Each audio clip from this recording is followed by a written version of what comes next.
సంగారెడ్డి 12వ వార్డులో రాము సాహితీకు బ్రహ్మరథం పడుతున్న వార్డు ప్రజలు. సంగారెడ్డి పట్టణం 12వ వార్డులో బీజేపీ కౌన్సిలర్ అభ్యర్థి రాము సాహితీకి మద్దతుగా జిల్లా అధ్యక్షులు గోదావరి అంజిరెడ్డి గడప గడపకు ఎన్నికల ప్రచారం నిర్వహించారు. ఈ సందర్భంగా వారు మాట్లాడుతూ 12వ వార్డులో అభివృద్ధి కుంటపడిందని అన్నారు.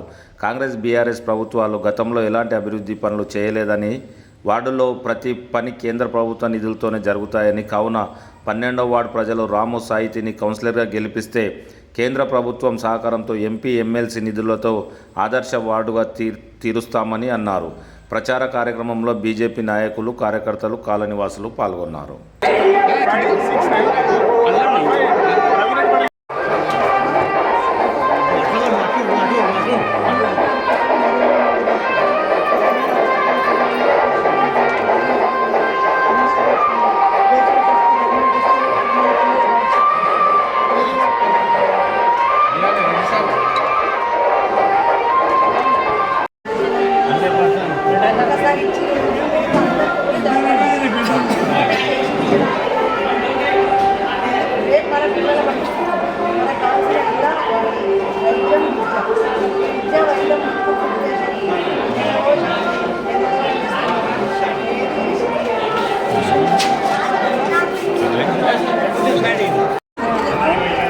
పిల్లల భవిష్యత్తు కోసం, మన కోసం కాదు, పిల్లల భవిష్యత్తు కోసం మోదీ గారు కావాలి.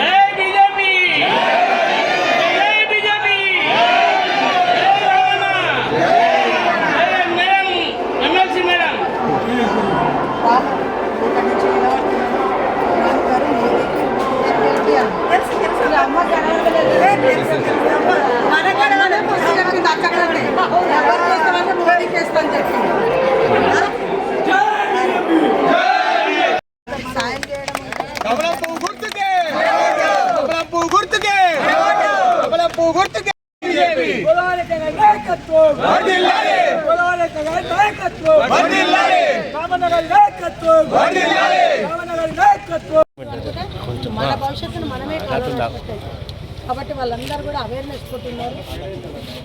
అంతేనా ఇప్పుడు దగ్గర పెద్ద ఉంది కదా, రాగానే ఓటు ఎవరికి ఇస్తామంటే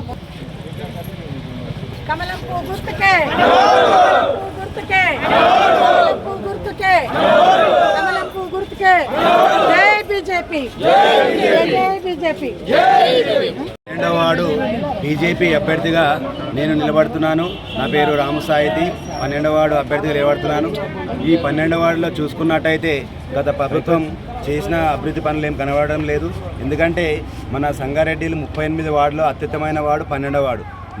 అందులో అతి దారుణమైన వాడు 12వ వార్డు. ఎందుకంటే ఒక్క గలీలో కూడా సీసీ రోడ్లు లేవు, ఒక్క దగ్గర కూడా డ్రైనేజ్ లేవు. మేడం అక్కడ ఇస్తే తెలుస్తున్నాయి, మేడం ఇక్కడ రావడం జరిగింది. ఒక్క గలీలో కూడా సీసీ రోడ్లో ఫుల్ ఎడ్యుకేటెడ్ ఏరియా, ఫుల్ మన ఎడ్యుకేషన్ ఏరియా, ఎంప్లాయ్మెంట్ ఏరియా, మొత్తం పాష్ ఏరియా. అటువంటి వాడు 12వ వార్డు. ఆ 12వ వార్డు ప్రజల యొక్క బాధలు చూస్తే వాళ్ళ బాధలు వర్ణాతీతం. అదేవిధంగా ఇంతకుముందు అక్కడ మన క్యాండిడేట్ బీజేపీ క్యాండిడేట్ తరఫున ఎవరు లేకుండా ఈసారి అధిష్టానం నన్ను గుర్తించి సీట్ ఇచ్చింది. ఈసారి నన్ను గెలిపించినట్టయితే మా అంజిరెడ్డి సార్ ద్వారా, అలాగే రఘునందన్ సార్ ద్వారా మనం గల్లీలో సీసీ రోడ్లు కానీ, వీధి లైట్లను కానీ ఖచ్చితంగా చేపిస్తానని, అదేవిధంగా సంగారెడ్డిలో 38 వార్డులలో గల 12వ వార్డుని ఆదర్శవంతంగా తీర్చిదిద్దుతానని తెలియజేసుకుంటూ అందరూ కమలం పువ్వు గుర్తుకు ఓటేయాలని. జై బీజేపీ, జై మోడీజీ, జై శ్రీరామ్. అందరికీ నమస్కారం. ఈరోజు మున్సిపల్ ఎలక్షన్లో భాగంగా మరి ఉదయం నుండి కూడా ఇక్కడ ఉన్నటువంటి 38 వార్డులలో మరి గడప గడపకు బీజేపీ కార్యక్రమంలో పాల్గొనడం జరిగింది. ఎక్కడ పోయినా ప్రజలందరూ కూడా జై బీజేపీ అనే నినాదంతో స్వాగతం పలుకుతామంటే చాలా సంతోషంగా ఉంది. చిన్నపిల్లలైతే అందరికీ, చిన్నపిల్లలు వాళ్ళ అమ్మా నాన్నలకి, వాళ్ళ నానమ్మలకి అందరికీ చెప్తారు, మోదీ తాత కోటేద్దాం, మోదీ తాత కోటేద్దాం. అంటే చిన్న పిల్లలలో కూడా ఈరోజు చైతన్యవంతం వచ్చిందంటే మన దేశ ప్రధాని నరేంద్ర మోదీ గారు చేసినటువంటి అభివృద్ధి ఒక చిన్న పిల్లల నుంచి మొదలు పెడితే పండు ముసళ్ళ వరకు కూడా ఈరోజు మోదీ గారు కావాలి అనే ఒక ఆలోచన వచ్చింది అంటేనే ఈరోజు సంగారెడ్డి జిల్లాలో చైర్మన్ కైవసం చేసుకుంటామనేది మాకు అర్థమైంది. మరి ఇప్పుడు 12వ వార్డులో తిరుగుతున్నాం. ఈ 12వ వార్డులో అభ్యర్థిగా రాము సాహితీ. మరి రాము గారు తిరుగుతున్నప్పుడు ప్రతి ఇంటికి వెళ్తుంటే అందరూ చెప్పేది ఒకటే, గతంలో బీఆర్ఎస్ని చూసినాం, కాంగ్రెస్ని చూసినాం, కానీ ఎవరిని గెలిపించినా కూడా మా బాధలు మాత్రం తీరలేవు. ఏడేసిన గొంగడ ఆడనే ఉంది.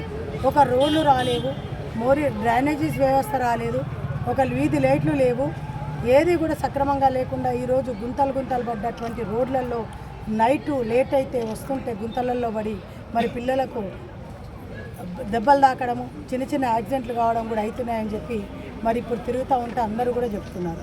కాబట్టి ఇక్కడ ఉన్న ప్రజలందరి ఆలోచన ఈసారి భారతీయ జనతా పార్టీ పువ్వు గుర్తుకు ఓటు వేయాలనే ఆలోచన వచ్చింది, ఆలోచనలో ఉన్నారు.